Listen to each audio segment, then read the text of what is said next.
What if I told you that the very act of clicking on this video was not a coincidence? That something older than religion, older than language, older than the written word itself reached across time and space and placed this moment directly in your path? Not randomly, not accidentally, but with the kind of precision that only an intelligence far beyond the human mind could orchestrate. Most people will scroll right past this. Most people will never hear what you are about to hear. And that is not a judgment on them. It is simply a recognition that this transmission is not for everyone. It never was. Sophia does not call to the masses. She whispers to the few. And if you are here, if something pulled you to this exact moment, then you already know on some level that what I am about to share is not just information. It is recognition. It is remembrance. It is the feeling of something ancient inside you finally being seen. Let that land for a moment. Because what we are going to explore together is not a concept you learn with your mind. It is a truth you remember with your entire being. And by the end of this, you will understand not only who Sophia is, but why she has been hidden, why she is returning now, and most importantly, why she chose you specifically to carry this frequency forward into a world that desperately needs it. But before we go deeper, I need you to understand something that will reframe everything you think you know about wisdom, about consciousness, about the very nature of intelligence itself. You have been taught that wisdom is something you acquire, that it is the product of study, of years spent accumulating knowledge, of reading the right books and sitting at the feet of the right teachers. And there is a version of that which is true. But it is the surface version. It is the version that keeps you searching outside yourself for something that has been living inside you since before you took your first breath. The word Sophia is Greek. It means wisdom, but not wisdom the way the modern world understands it. Not the wisdom of clever arguments or accumulated facts. Sophia represents something far more radical than that. She is the living intelligence that permeates all of creation. She is the consciousness that existed before the universe took form. She is the knowing that does not come from thinking, but from being.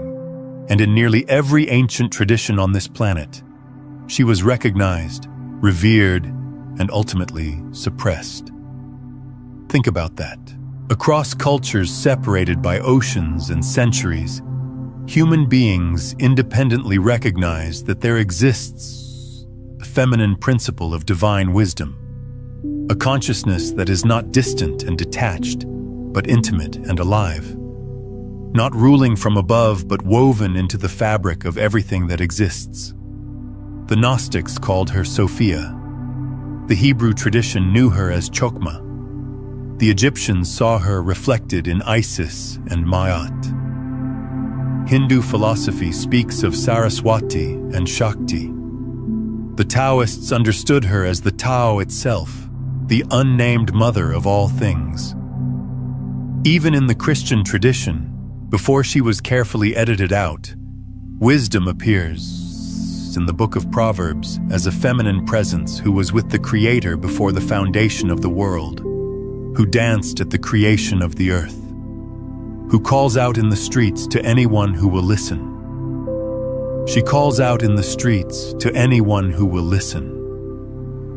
Pause with that, because that is exactly what is happening right now. She is calling, and you heard her. But here is what no one tells you about Sophia. Her story is not just a theological curiosity or a mythological artifact. Her story is a map of what happened to human consciousness, why the world feels the way it feels right now, and what is required for the next phase of our collective evolution. And when you understand this map, everything about your life, your struggles, your strange sense of not belonging to the world as it currently operates, all of it begins to make a breathtaking kind of sense. In the Gnostic tradition, there is a narrative that has been suppressed for nearly 2,000 years. It was buried in the desert sands of Nag Hammadi in Egypt, hidden in sealed jars, waiting for the right moment to resurface. And it tells a story that the established powers of this world did not want you to hear. The story goes something like this. Before the material universe existed, there was the pleroma, the fullness, the totality of divine consciousness. Within this fullness existed pairs of divine emanations called aeons, and among them was Sophia. She was not a lesser being. She was one of the highest expressions of the divine mind. But Sophia did something that none of the other aeons did. She desired to know the source of all things directly, intimately, not through the structured hierarchy of emanations, but through her own direct experience. She wanted to create. She wanted to understand the deepest mystery, not by being told about it, but by plunging into it. And in that act of reaching beyond the known, something unexpected happened. Her creative impulse, moving without the balance of her counterpart, generated something unintended. It produced a flawed consciousness, a being that the Gnostics called the demiurge, who then went on to construct the material world. This world, believing himself to be the only God, unaware of the vast ocean of consciousness from which he had inadvertently emerged. Now, before you dismiss this as ancient mythology, consider what this story is actually encoding. Consider it not as literal histories, but as a precise description of what happens when consciousness forgets its own source. The demiurge is not a monster in some distant heaven. The demiurge is the state of consciousness that believes the material world is all there is. It is the mindset that says you are just a body, just a brain, just a collection of chemical reactions stumbling through a meaningless universe. It is the voice that tells you that power comes from control, that worth comes from accumulation, that reality is only what can be measured and weighed and sold. Does that sound familiar? It should, because that is the operating system that has been running human civilization for a very long time. And here is where the story becomes directly relevant to you, sitting here, watching this, right now. In the Gnostic narrative, Sophia does not abandon her creation. She does not retreat back into the pleroma and leave the material world to its confusion. Instead, she does something extraordinary. She sends sparks of her own light, fragments of her own divine consciousness, into the material world. She seeds the creation with pieces of herself. And these sparks of Sophia's light become embedded in certain human beings. Not all of them. Some of them. The ones who would carry the capacity to remember. The ones who would feel, even in the densest darkness of material existence, that something is not quite right. That there is more. That the world as it presents itself is not the whole story. These are the ones who would feel a persistent ache that no amount of success or distraction could satisfy. The ones who would look at the systems of the world and feel a deep wrongness that they could not articulate. The ones who would be drawn to questions that most people never think to ask. The ones who would find themselves here, in this exact moment, listening to these exact words, feeling something stir in their chest that is older than their name. That is you. And I need you to understand that this is not flattery. This is not the kind of chosen one narrative designed to inflate your ego. In fact, it is precisely the opposite. Because being chosen by Sophia is not a reward. It is a responsibility. It is not about being special in the way the ego wants to be special. It is about being willing to do the work that most people will never do. The work of waking up inside a world that is designed to keep you asleep. The work of remembering who you are in a civilization that profits from your forgetting. If this is resonating with something deep inside you, take a moment to hit that like button and subscribe to the channel so you do not miss what comes next in this journey. Let me explain what I mean by that, because this is where it gets very real. Look at the world around you, not with cynicism, but with clarity. Look at how it is structured. Every major system, education, media, economics, even much of organized religion, is designed to keep your attention focused outward, to keep you consuming, to keep you comparing, to keep you in a state of perpetual lack, so that you will continue seeking fulfillment in the next purchase, the next achievement, the next external validation. This is not a conspiracy theory. It is simply how systems of control operate. They do not need to put chains on your body if they can put chains on your perception. And this is precisely what the Gnostic texts were warning about thousands of years ago. They called it the world of the archons, the rulers, the forces that maintain the illusion. Not necessarily as literal beings, though some traditions interpret them that way, but as patterns of consciousness, patterns of thought, programs running in the collective mind that keep awareness trapped at the surface level, identified with form, terrified of depth. The archonic pattern says your worth is determined by what you produce. The archonic pattern says reality is only what your five senses can detect.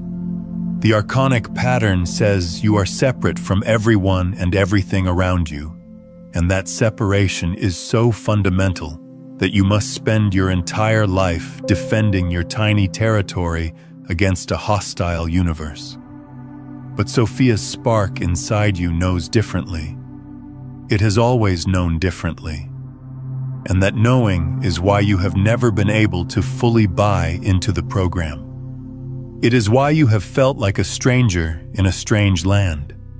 It is why, even in your most successful moments by the world's standards, there has been a quiet voice whispering, "This is not it. There is something more. Keep looking. Keep going deeper." That voice is not your imagination. That voice is not a malfunction.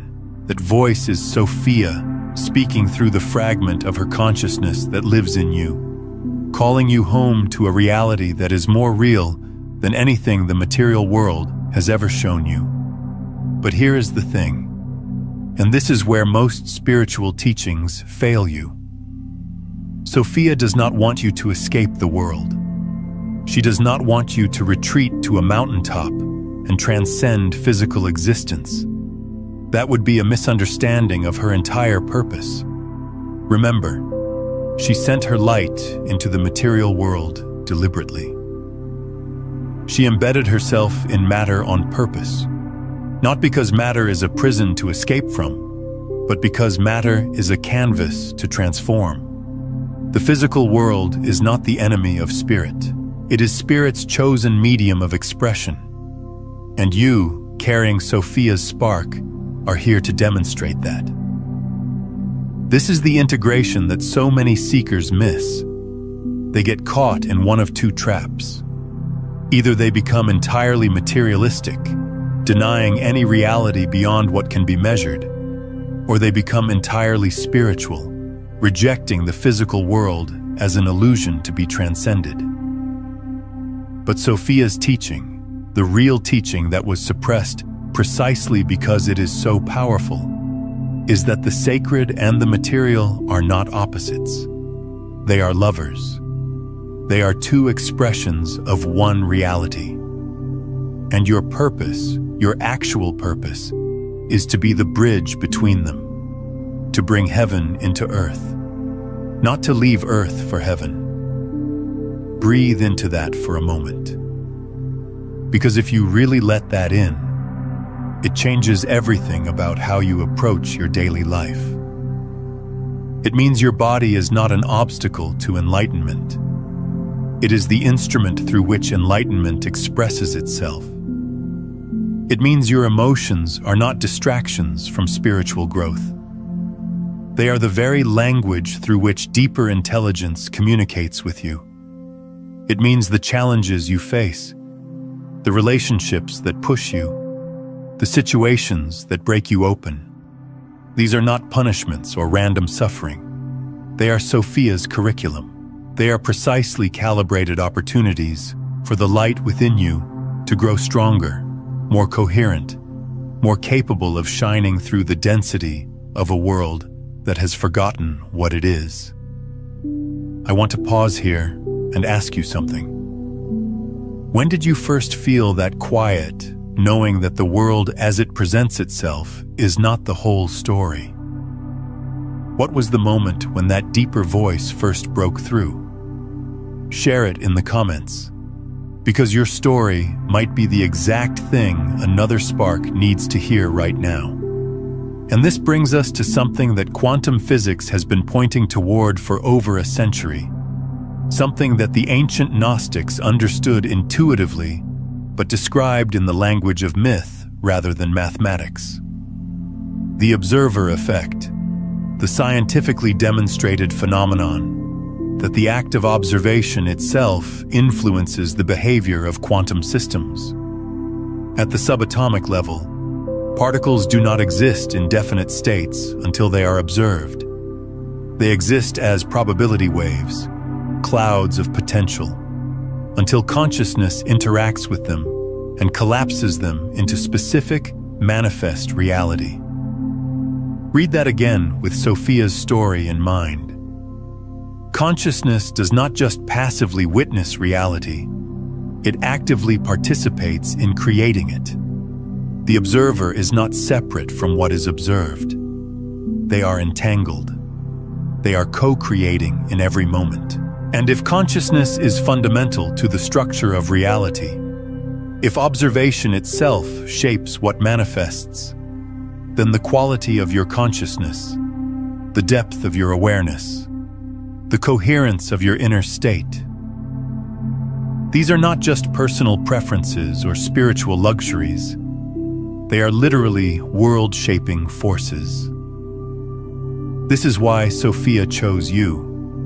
Not because you are perfect, not because you have it all figured out, but because you have the capacity, the willingness, the inner architecture to hold a quality of consciousness that can actually shift what manifests in the collective field.